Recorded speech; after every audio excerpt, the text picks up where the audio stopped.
Hello friends, in this video we will learn about Arabian mate.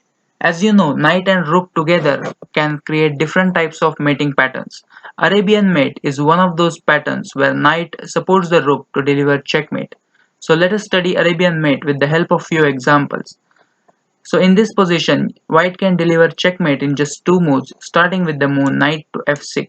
And now the king has to step into the corner, and after rook h7 it would be checkmate.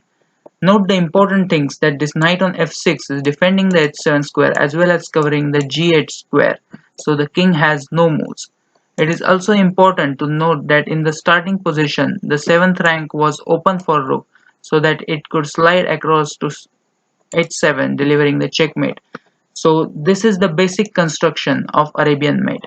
Another construction is also possible when the rook instead of on h7 it could be on g8 as well, where the knight would support that rook and also will cover the h7 square.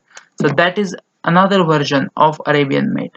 Now let us look at some games where Arabian mate actually occurred. So this is the game between Daniel Friedman against Alex Lenderman, and let me quickly jump to this position. Now in this position white's last move was king to h2, and now black finished off white here with a beautiful combination. Now you can see there is a pin on the second rank here, this bishop is pinned. So black made use of this pin and played the move knight to f3 check here. Now the king has only one move, it can only go to the h1 square. And now if we could magically transport this rook from a2 to h2 square, it would be checkmate. So for doing that, we sacrifice our queen on h3 square and we play the move queen h3 here, opening up the second rank for the rook. So this queen has to be taken because king has no moves, and after bishop takes h3, it is checkmate with the move rook to h2.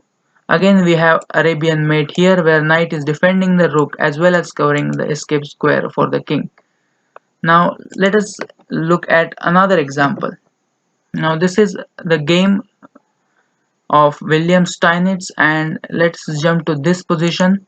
So black's last move was the move knight to f3 attacking the rook on g1, and white thought that g4 pawn is for free and hence he took this pawn with the rook.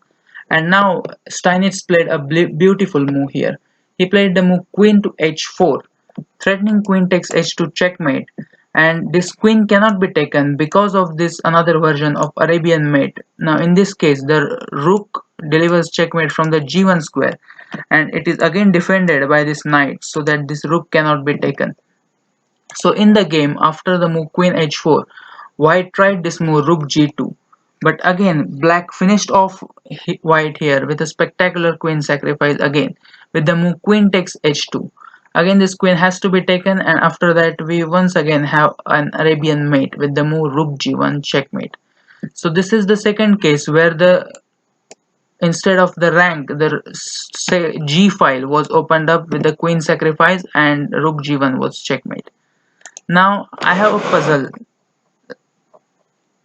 Let's see if you can find the answer to this position.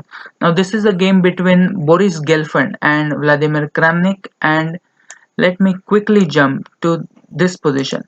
Now in this position Vladimir Kramnik played a fantastic move with knight c3. Now this knight cannot really be taken because the rook on b1 would hang. So instead of this, Boris tried knight takes d4 here, attacking the queen. And now black finished off white here with a wonderful combination. You can pause the video and think how would you continue here with the black pieces.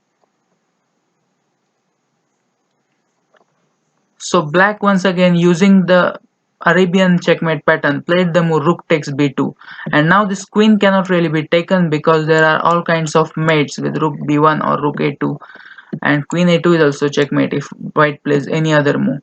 So in the game rook takes b2 was played, and once again it is checkmate in just two moves. Once again we have the second version of Arabian mate. Now this rook on b8 is ready to jump to b1 square delivering checkmate, but we have to remove this rook on b2 first to do that. So we play again a queen sacrifice with the move queen a2 check, and here white resigned because after rook takes a2 rook b1 would be checkmate. So this is all that you need to know about Arabian mate. Thank you.